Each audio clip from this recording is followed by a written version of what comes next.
Hi friends, welcome to Alsappa channel. வீட்டிலே எப்படி பரோட்டா போடுறதாங்க இன்றைக்கி பார்க்க போகிறோம். நான் 1/2 கிலோ மைதா மாவு எடுத்திருக்கேன். இது 1/2 கிலோ மைதா மாவுக்கு ஒரு முட்டையை உடைச்சி ஊற்றிட்டு நல்லா பிசைஞ்சு எடுத்துக்கிட்டேங்க. 1/2 ஸ்பூனு சர்க்கரையை போட்டுக்கிட்டு தேவையான அளவு உப்பை போட்டு நல்லா பிசைஞ்சு எடுத்துட்ட பிறகு பாலை காய்ச்சி ஆற வச்சுருக்கேன். அதையும் ஊற்றி நல்லா பிசைஞ்சிட்ட பிறகு கொஞ்சம் கொஞ்சமாக தண்ணியை ஊற்றி நம்ம மாவை நல்லா பிசைஞ்சு எடுத்துக்கிடலாம்.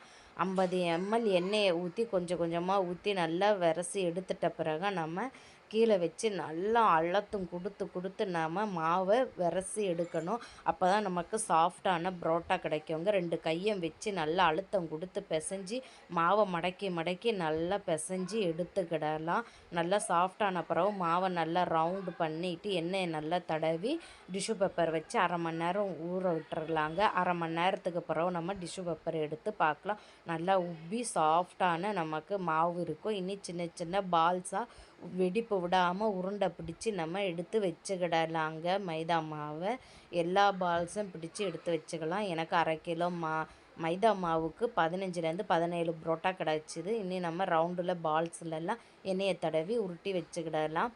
மாவு கொஞ்சம் எடுத்து லைட்டாக அழுத்தம் கொடுத்து அடித்து நம்ம பரோட்டாவை ரவுண்ட் பண்ணி எடுத்து பரத்தி வச்சுக்கிடலாம். உங்களுக்கு பரோட்டா அடிக்க வரலைன்னா சப்பாத்தி கட்டையை வச்சு ரவுண்டு ஷேப் பண்ணி மடக்கி மடக்கி மடக்கி இந்த மாதிரி சுற்றி ரோல் பண்ணி எடுத்து வச்சுக்கிடுங்க. இனி நம்ம தோசைக்கல் எடுத்து வச்சுக்கிடலாம். தோசைக்கல் சூடான அப்புறம் நம்ம பரோட்டாவை சுட்டு எடுத்துக்கிடலாங்க. நம்ம பரத்தி வச்சுருக்க மாவை எடுத்து உள்ளங்கையை வச்சு எண்ணெயை தடவி லைட்டாக ப்ரெஸ் பண்ணாலே போதும், நமக்கு அழகாக பரோட்டா வந்துடுங்க.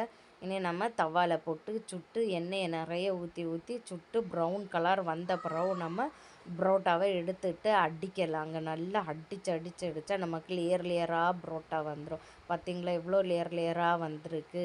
அவ்வளோதாங்க, பரோட்டா ஈஸியாக நம்ம வீட்டிலையே போட்டுடலாம். மீதி உள்ள இருக்கிற மாவில் எல்லாமே நம்ம பரோட்டா போட்டு நல்லா அடித்து எடுத்து வச்சுக்கிடலாங்க. இது நம்ம குருமா, சிக்கன் குழம்பு, பீஃப் கறி, மட்டன் எல்லாமே சூப்பராக இருக்கும் பரோட்டாக்கு. நான் இன்றைக்கி பீஃப் கறி தான் வச்சுருக்கேங்க.